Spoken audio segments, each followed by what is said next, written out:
pengelolaan perbatasan, seberapa besar sih nilai strategis di wilayah perbatasan itu sendiri?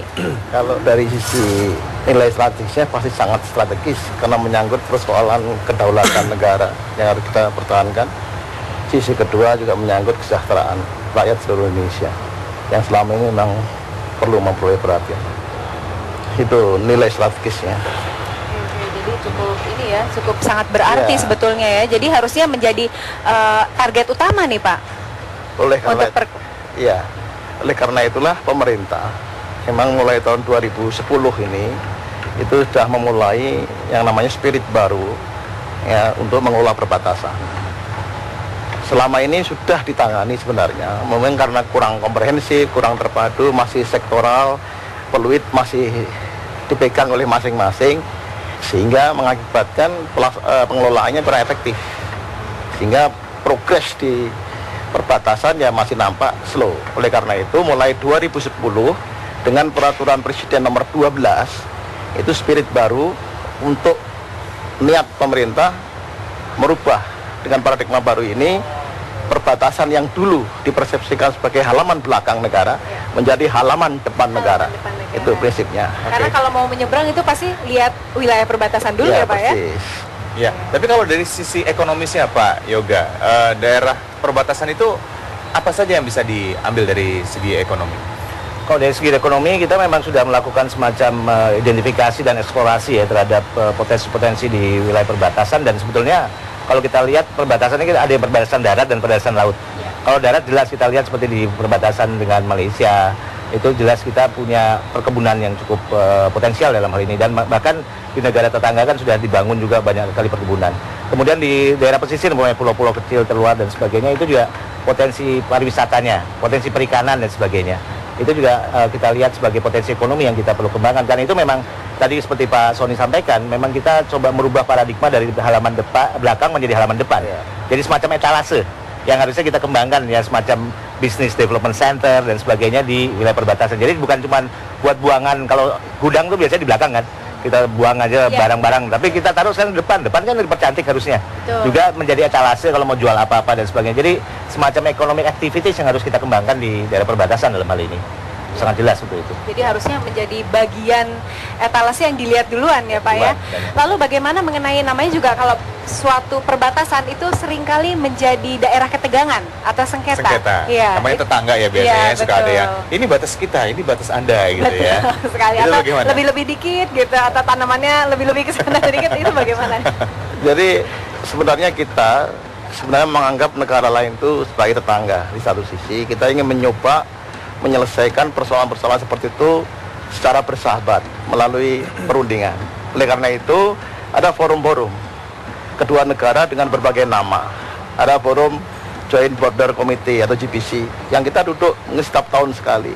Di antara itu ada forum-forum teknis dengan kedua negara. Disitulah kita dengan sangat bersaudaraan, penuh kebersamaan, kita mencoba melihat persoalan bersama dan mencari solusi bersama. Itu yang terjadi. Jadi kita akan menghindari sebuah konflik makin menegang, justru mengarah bagaimana semua konflik bisa diselesaikan di meja perundingan. Itulah kita melibatkan Kementerian Luar Negeri, melibatkan TNI, kemudian juga Kementerian Pertahanan dan kementerian lain yang terkait dengan hal itu. Termasuk tidak hanya persoalan batas wilayah negara, tapi soal pembangunan yang bersifat lintas batas, implikasinya. Itu pun kita juga bahas. Misalnya Sosek Malindo, itu forum sosial ekonomi antara Malaysia dan Indonesia, antara ini seperti itu. Oke. Nah ini kalau berbicara soal daerah perbatasan Pak Sony dan juga Pak Yoga, biasanya daerah perbatasan itu kan juga termasuk bisa dikategorikan daerah yang agak sedikit terisolir begitu ya. Nah sehingga banyak masyarakat di sana di daerah perbatasan yang akhirnya lebih memilih untuk menyeberang ke daerah tetangga, negara tetangga, dan lebih mengerti, memahami budaya sana. Dan mungkin fasilitasnya juga lebih terbangun dan sudah lebih jadi. Iya, itu bagaimana supaya bisa menarik masyarakat di daerah perbatasan sehingga mereka tidak nyebrang ke negara yang bukan sebenarnya negara mereka gitu. Nah ini yang sebenarnya kita coba lihat dalam konteks dua pendekatan yang selama ini diberlakukan di dalam pembangunan wilayah perbatasan. Pertama memang yang tadi Pak Sony sampaikan, kita memang harus perkuat dulu yang namanya aspek yurisdiksi ya, jadi batas wilayah dan sebagainya. Kemudian keamanan, pertahanan keamanan, itu menjadi prasyarat utama lah sebelum kita bicara mengenai konteks kesejahteraan dan sebagainya. Nah itu selama 20 tahun terakhir kita bicara mengenai security approach istilahnya. Nah sekarang seperti tadi Mas Irwan sampaikan, kita sudah mulai mengarah kepada konteks bagaimana masyarakat di daerah perbatasan itu jangan dilupakan. Ya tadinya kita anggap sebagai daerah buangan, daerah luar gitu ya, yang nggak tersentuh dan sebagainya. Sekarang kita coba perhatikan, sehingga yang namanya masyarakat di sana, kita sekarang upayakan bagaimana pengembangan ekonomi di daerah perbatasan, pengembangan sosial kemasyarakatan, pemberian yang namanya pelayanan dasar yang lebih baik, sekolah yang lebih baik, fasilitas informasi yang lebih baik, kemudian telekomunikasi yang lebih baik, sehingga seperti dulu ya contohnya, atau malah mungkin sekarang juga masih ada banyak yang blank spot contohnya, dia lebih gampang dapat TV 2 atau TV 3 Malaysia, ketimbang TV 1 umpamanya di sini. Kemudian lebih gampang dapat sinyalnya negara seberang daripada di kita. Nah ini yang sebenarnya kita sedang benahi sekarang, sehingga beberapa daerah-daerah yang kita anggap sebagai terisolir, dan itu kebetulan tanggung jawab di kementerian kami, di Kementerian Daerah Tertinggal, itu kita coba untuk dukung dalam hal bagaimana menyediakan umpamanya warung informasi untuk masyarakat. Kemudian bagaimana kita sediakan juga listrik melalui PLTS dan sebagainya, sehingga daerah-daerah itu tidak lagi terisolir, sehingga bisa akses kepada informasi, akses kepada telekomunikasi yang lebih baik dan sebagainya, sehingga mereka bisa berorientasi lebih kepada ke dalam lagi, tidak lagi keluar. Jadi itu sebenarnya secara bertahap kita lakukan. Dengan kata lain mungkin bisa dikatakan bahwa kenapa mereka masyarakat yang ada di daerah perbatasan melakukan hal tersebut ya karena memang mereka merasa tidak dirangkul oleh kita. Betul. Begitu ya Pak ya. Diperhatikan.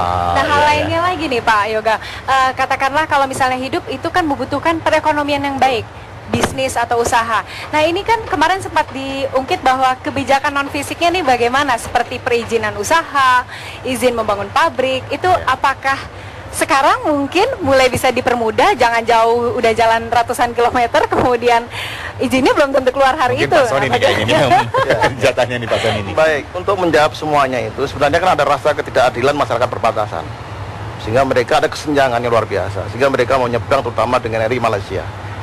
Dan dengan berbagai ketertinggalan inilah maka Badan Nasional Pengelola Perbatasan (BNPB) lalu kemudian mencoba memotret permasalahan, kemudian mendesain sampai 2025 kira-kira bagaimana kita akan merubah dari halaman belakang ke halaman depan tadi, itu satu sisi.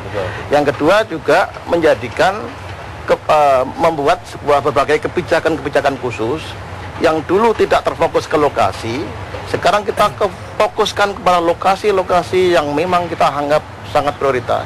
Ada sekitar 111 lokasi prioritas yang harus dikeroyok bareng-bareng sampai tahun 2025. Itulah baru kemudian harapan saya juga itu wajah perbatasan mulai berubah.